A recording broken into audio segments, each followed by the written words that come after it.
Hello everybody. It's a great pleasure to be able to greet you from the entrance of Schoolhouse. Over the course of this very strange 2020, I've written many hundreds of thousands of words.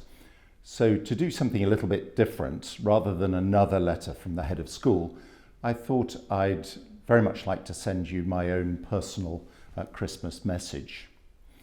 I'm particularly pleased to be sitting next to this wonderful Christmas tree, which has been designed with a great deal of love and attention to detail by Elise Wren, one of our admissions team.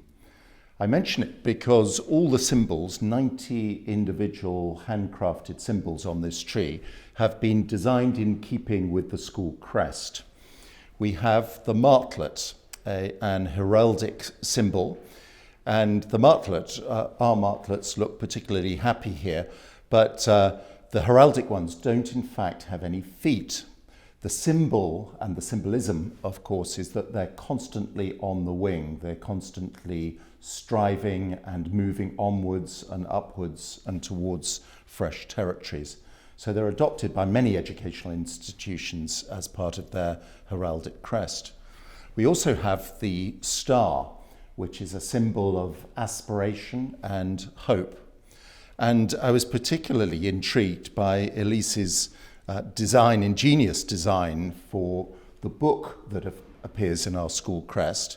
And she's taken pages from our school history, To Learn, to Lead, to Serve, and photocopied them up and made these lovely little ornaments. So I think this tree is a symbol for us at the end of 2020. It's a symbol of hope, it's a symbol of light, and it's an expression of the sense of community felt by many of us, a sense of community that's given us the resilience to get through 2020, not just to survive it, I think, but even to thrive through it.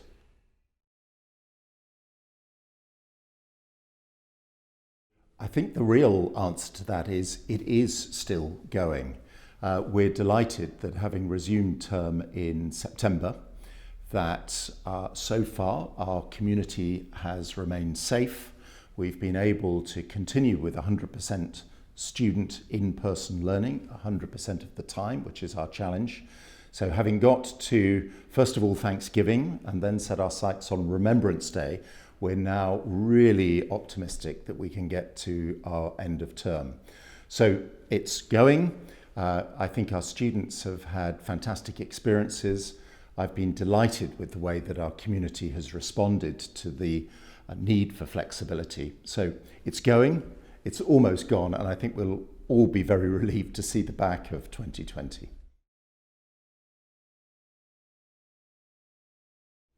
Yeah, it's felt a very long year, and of course it's important to remember that there were some months before COVID.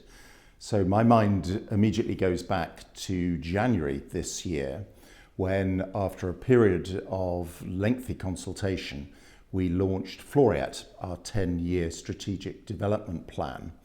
And that was launched to significant acclaim, I think, and it gave us all sorts of exciting things to look forward to, a strategic direction. So that was very exciting at that time.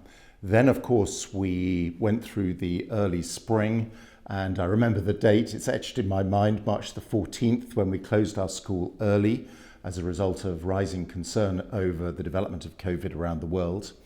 Then in April, we were very much hoping to return in person, but we got the directive that our school could not come together. And so I remember the work put in by faculty and staff to allow our whole curriculum to pivot quickly to remote learning. We were delighted that the support for that came back through various different surveys that we did. And we're most grateful for the support of parents in allowing us really to adopt an entirely different technique and mechanism for teaching and learning. So I remember that. I then remember September and the return of students in person after an almost 6-month absence, and the tangible sense of relief to be back together again. And that was really exciting, bearing in mind that some of our borders had travelled across the world in difficult circumstances. They'd been in quarantine for 14 days. So that coming together again will always be with me, I think. I remember particularly the Parents Auxiliary very generously galvanising themselves and putting together a financial aid campaign which many people contributed to. That allowed us to achieve our aim of ensuring that no student should leave our school as a direct result of COVID. So that was wonderful. And I also remember the grade 12 graduation ceremony last summer. We ran 9 different ceremonies, and it was wonderful to be able to send the graduating class of 2020 on their way. This term, we've tried to get back to school as normal as it can be. All sorts of people have worked very hard to achieve that. And I think now my memory really and my tribute is to staff and faculty once again for making this work as best we possibly can.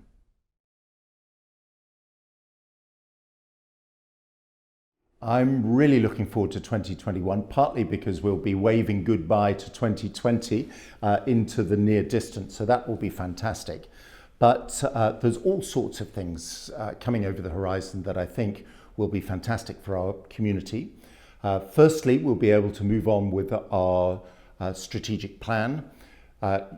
Just at the moment, we're presenting the final discussions around the campus master plan to the Board of Governors for approval.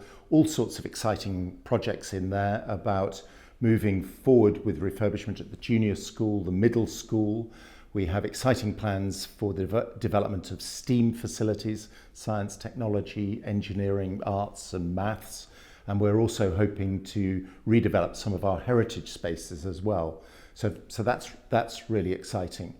I think that 2021 will be a key and a pivotal year for our diversity, equity and inclusion agenda. That's been gathering momentum over the course of the last few months. And we now have an appointed guide, Dr. Musa Magassa, who's going to be leading us on a learning journey in this very important area.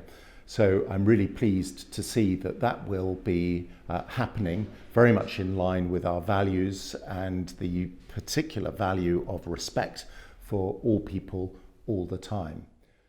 And also in 2021, we've got the exciting prospect from September onwards of Jubilee, the celebration of the 50th anniversary of the coming together of our 2 key schools, St Michael's School and University School. And that 50th year will be a fantastic opportunity for a celebration. All sorts of things that we might only do once every 50 years, we'll have a great excuse to do. And if that times with the lifting of COVID, I'm really optimistic there'll be plenty of in-person celebration around that time as well. So lots coming over the horizon, lots I think to make us expectant about the future. Yeah, there's so much that I'd like to say and so much to commend everybody for their attitude and resilience over the course of this year. To staff, I'd like to say a hearty thank you for being willing to pivot, to change our expectation of teaching and for staying committed throughout difficult circumstances. To the students, I'd like to say awesome job. You've been brilliant at having everything thrown at you, coped with, and you've responded magnificently. And to parents, I think I'd like to say thank you for your support. There are a lot of moving parts to this last year, a lot of unexpected things that have cropped up. And if our community had become fractured, they would have been challenges. But I feel incredibly well supported by that. And I guess I'd just like to leave everybody with the Christmas message. In our family, in our tradition, Christmas is an important time. And in one sense, it's a sort of feeding frenzy of materialism. But it's also, if one goes back to the values of the Christmas story over almost 2,000 years, there are messages of hope and expectation and love. And I think if we focus on these positive attributes over the holiday period, then everybody will return rejuvenated to take whatever 2021 has to throw at us.